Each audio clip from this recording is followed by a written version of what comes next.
নমস্কার বন্ধুরা, এই মুহূর্তে রয়েছে রাজ্যের সমস্ত কৃষকদের জন্য বিরাট বড় সুখবর। আপনি যদি একজন কৃষক হয়ে থাকেন এবং পশ্চিমবঙ্গ সরকারের কৃষক বন্ধু প্রকল্পের প্রথম কিস্তির টাকার জন্য অপেক্ষা করে রয়েছেন, তাহলে এই মুহূর্তে রয়েছে আপনার জন্য দুর্দান্ত সুসংবাদ। কৃষক বন্ধু প্রকল্পের প্রথম কিস্তির টাকা কবে থেকে দেওয়া হবে সেই বিষয়ে সঠিক আপডেট জানানো হয়েছে আজকের এই গুরুত্বপূর্ণ ভিডিওটির মাধ্যমে। তাহলে বন্ধুরা, সময় নষ্ট না করে এবার দেখে নেওয়া যাক কী বলা হয়েছে আজকের এই রিপোর্টে। কৃষক বন্ধু প্রকল্পের প্রথম কিস্তি খরিফ মরশুম টাকা, ভোটের আগেই সুখবর। কৃষক বন্ধু প্রকল্পের যাত্রা শুরু হয় 2019 সালের 1 জানুয়ারি। শুরুতে কৃষকদের বছরে সর্বোচ্চ 5,000 টাকা এবং সর্বনিম্ন 2,000 টাকা পর্যন্ত আর্থিক সহায়তা দেওয়া হতো। কিন্তু সময়ের সঙ্গে সঙ্গে কৃষিকাজের খরচ যেমন বেড়েছে তেমনই বেড়েছে কৃষকদের প্রয়োজন। সেই বাস্তবতাকে গুরুত্ব দিয়েই 2021 সালের 17 জুন চালু হয় কৃষক বন্ধুর নতুন সংস্করণ।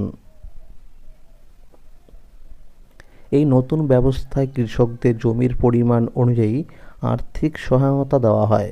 যাদের জমি 1 একর বা তার বেশি রয়েছে তারা বছরে মোট 10,000 টাকা করে পান, আর যাদের জমি 1 একরের কম তাদের জন্য রয়েছে বছরে মোট 4,000 টাকা করে। এই অর্থ বছরে 2 কিস্তিতে দেওয়া হয়। প্রথম কিস্তি এপ্রিল থেকে সেপ্টেম্বর মাসের মধ্যে, যেটি খরিফ মরশুমের জন্য, এবং দ্বিতীয় কিস্তি অক্টোবর থেকে মার্চের মধ্যে, যা রবি মরশুমের জন্য প্রদান করা হয়। তবে এই প্রকল্পের সবচেয়ে মানবিক দিকটি হলো এর জীবন বীমা সুবিধা। যদি কোনো কৃষক যার বয়স 18 থেকে 60 বছরের মধ্যে মারা গেলে তার পরিবারকে এককালীন 2 লক্ষ টাকার আর্থিক সহায়তা দেওয়া হয়। গত কয়েক বছরের দিকে তাকালে দেখা যায় কৃষক বন্ধু প্রকল্পের প্রথম কিস্তির টাকা বিভিন্ন বছরে বিভিন্ন সময়ে কৃষকদের অ্যাকাউন্টে দেওয়া হয়েছিল। 2021 সালে দেওয়া হয়েছিল 17 জুন, 2022 সালে 27 জুন, 2023 সালে ভোটের কারণে অনেক আগেই 26 এপ্রিল, 2024 সালে 12 জুন, 2025 সালে 29 জুলাই কৃষকদের ব্যাংক অ্যাকাউন্টে টাকা পৌঁছেছিল।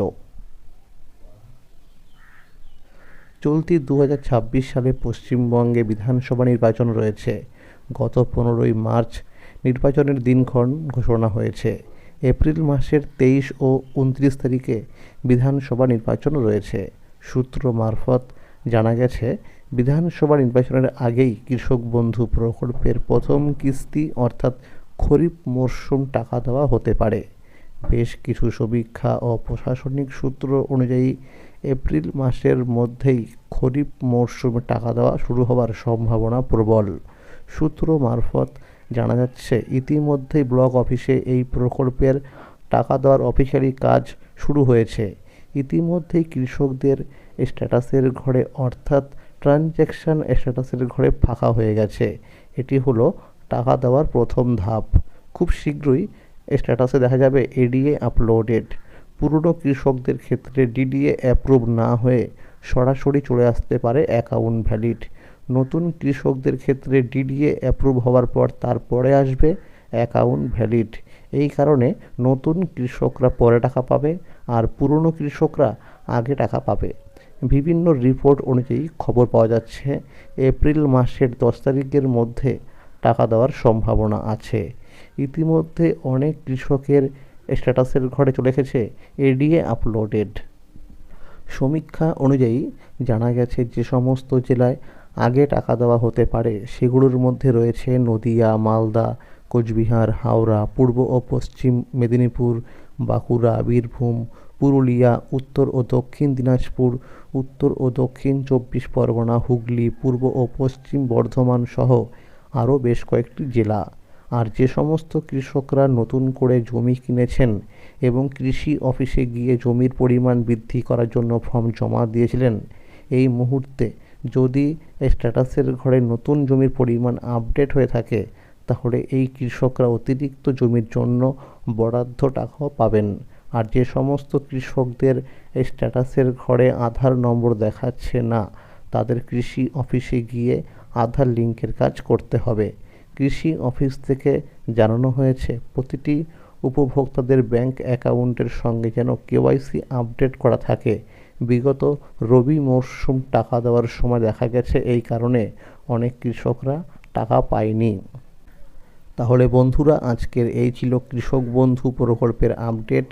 কৃষক বন্ধু প্রকল্প সহ সরকারি বিভিন্ন প্রকল্পের আপডেট সবার আগে পেতে হলে চ্যানেলটিকে অবশ্যই মনে করে সাবস্ক্রাইব করে রাখুন এবং সকলের কাছে শেয়ার করে দিন। আর যদি ভিডিওটি ভালো লেগে থাকে অবশ্যই একটি লাইক করে দেবেন। ধন্যবাদ।